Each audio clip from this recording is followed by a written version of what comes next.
तो 7 जुलाई को 7 जुलाई का करंट अफेयर है, इसको नोट करते जाइएगा आप लोग, सुनते जाइएगा। कौन सा जुलाई, कितना तारीख का है? 7 जुलाई का करेंट क्लास, ठीक है। अच्छा, क्वेश्चन क्या कर रहा है कि हाल ही में विश्व जूनोसिस दिवस है। कौन सा? विश्व जूनोसिस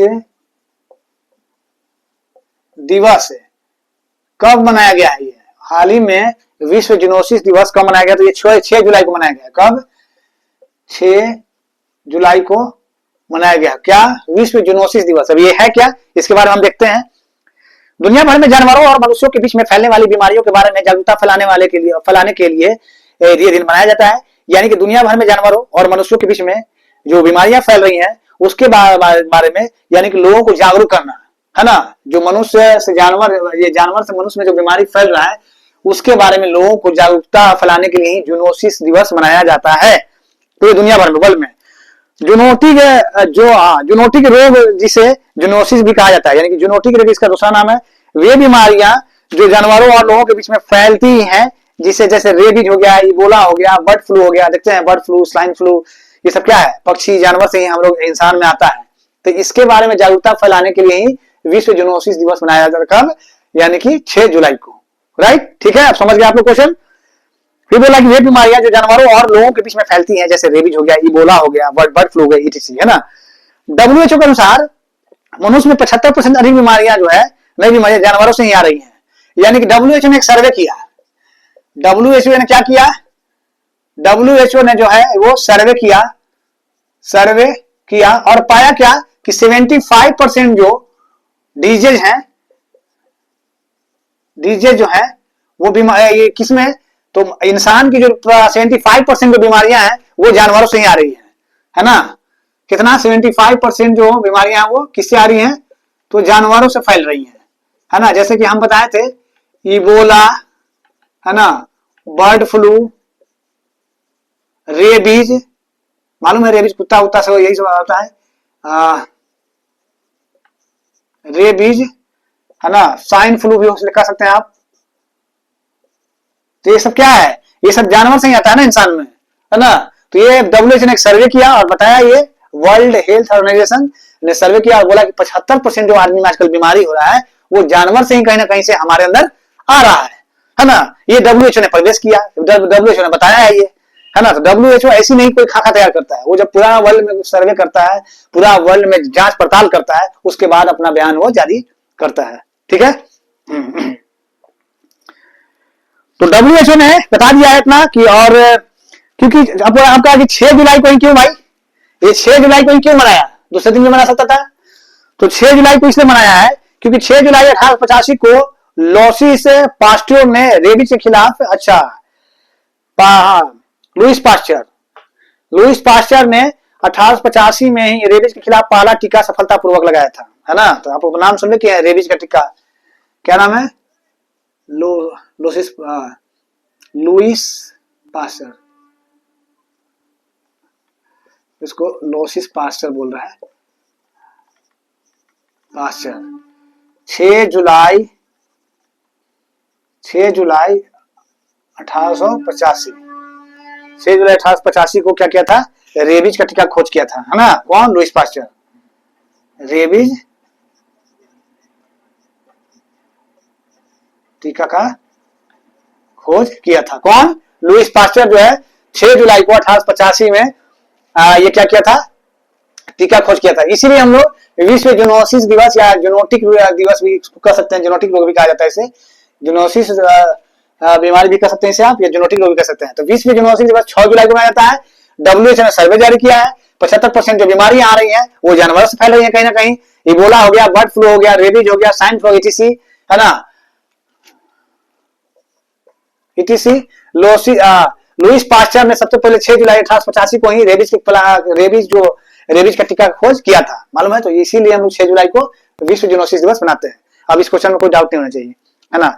तो 1 जुलाई का हम लोग बताए थे, हम पिछले क्लास में बताए थे 1 जुलाई को क्या क्या मनाते हैं। तो 1 जुलाई को नेशनल डॉक्टर डे मनाया जाता है, 1 जुलाई को GST दिवस मनाया जाता है, और 1 जुलाई को राष्ट्रीय पोस्टल वर्कर डे भी मनाया जाता है ना, यानी कि नेशनल, हाँ, नेशनल पोस्टल वर्कर डे मनाते हैं। 2 जुलाई को विश्व खेल पत्रकार दिवस मनाया जाता है, वर्ल्ड स्पोर्ट जर्नलिस्ट डे। और 5 जुलाई को अंतर्राष्ट्रीय सहकारिता दिवस, इंटरनेशनल कोऑपरेटिव डे मनाया जाता है। कब? 5 जुलाई को। क्या मनाता है? International cooperative day. ठीक है, तो याद रखिएगा ये सब क्वेश्चन। अच्छा अच्छा क्वेश्चन ये आया है, चलिए, है ना। तो अब लोग आप समझ गए होंगे। अब नेक्स्ट क्वेश्चन है कि हाल ही में सेबी ने किसे अपना कार्यकारी अध्यक्ष के रूप में नियुक्त कर लिया है। यानी कि जो सेबी है वो अपना कार्यकारी अध्यक्ष के रूप में नियुक्त कर लिया है। किसे नियुक्त किया है? Who has been appointment by SEBI as its ED. मतलब जो है सेबी ने अभी हाल ही में अपने कार्यकारी अध्यक्ष के रूप में किसे नियुक्त किया है? तो उनका नाम है सुनील कदम, है ना। अब यहां पर लिख देते हैं सेबी का पहले फुल फॉर्म क्या होता है। तो सेबी का फुल फॉर्म होता है stock exchange board of India, board of India, है ना, stock exchange board of India. ठीक है। तो अभी इसे कार्यकारी अध्यक्ष बोल रहा है, कार्यकारी अध्यक्ष कौन बना है? तो सुनील कदम, सुनील कदम। ठीक है, कार्यकारी अध्यक्ष कौन बने हैं? सुनील कदम। याद रखिएगा इस क्वेश्चन।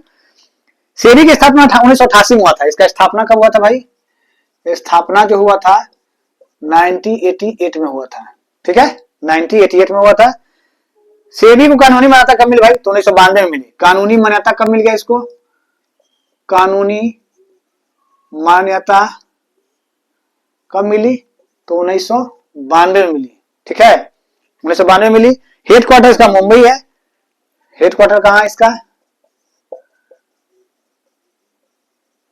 मुंबई है हेडक्वार्टर। ठीक है, और कुछ क्या? हाँ, फर्स्ट हेड कौन थे इसके? अध्यक्ष अभी कौन है? तुहिन कांत पांडे, 11वें नंबर के हैं अभी। ये तो कार्यकारी अध्यक्ष है ना। कौन? सुनील कदम जो अभी कार्यकारी अध्यक्ष है, मतलब वो नहीं रहेंगे तो ये संभाल सकते हैं, लेकिन अभी अध्यक्ष के रूप में कहेगा। अध्यक्ष कौन है? तुहिन कांत पांडे।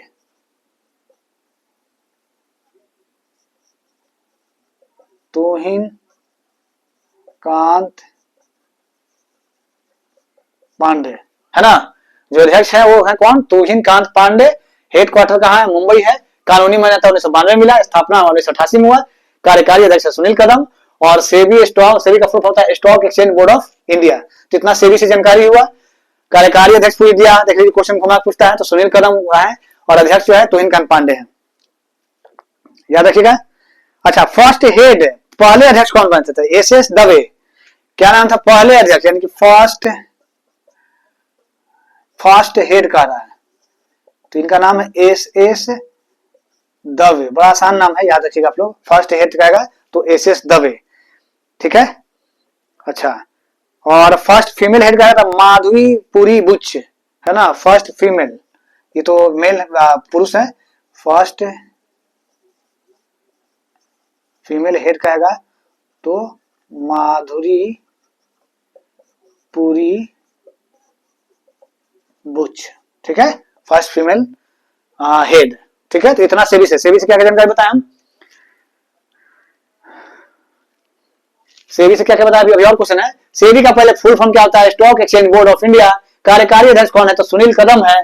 स्थापना हुआ 1988 में। कानूनी मान्यता मिला 1992 में। हेडक्वार्टर है मुंबई। अध्यक्ष जो अभी कौन है? तुहिन कांत पांडे हैं। फर्स्ट हेड कौन थे? S Dave. First female head का नाम बताइए? तो पूरी माधुरी पुरी बुच। माधुरी पुरी बुच जो है ये फर्स्ट फीमेल हेड है।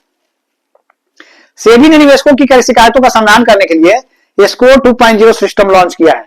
यानी जो निवेशक है, जो उसमें निवेशक जो अपना पैसा, अपना जो बिजनेस व्यापार करते हैं, पैसा लगाए हैं सेबी में, तो वो क्या कर रहा है कि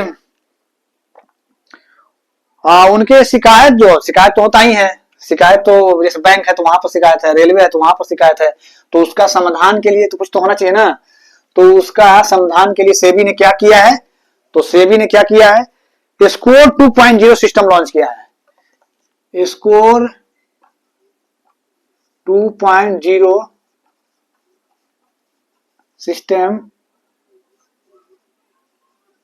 लॉन्च किया। कौन? सेबी ने।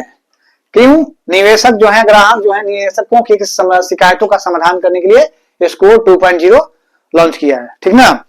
सेबी ने निवेशकों के लिए सारथी सेबी ने निवेशकों के लिए सारथी 2.0 ऐप लॉन्च किया है। अब निवेशकों, वो तो निवेशकों की शिकायत के लिए ना, वो निवेशकों की शिकायत के लिए क्या किया है, स्कोर 2.0 सिस्टम लॉन्च किया है। और निवेशकों के लिए एक और ऐप लॉन्च किया है, सारथी 2.0 ऐप लॉन्च किया है ना। सारथी 2.0 ऐप लॉन्च किया है। ये सब क्वेश्चन आता है ना। The Asian banker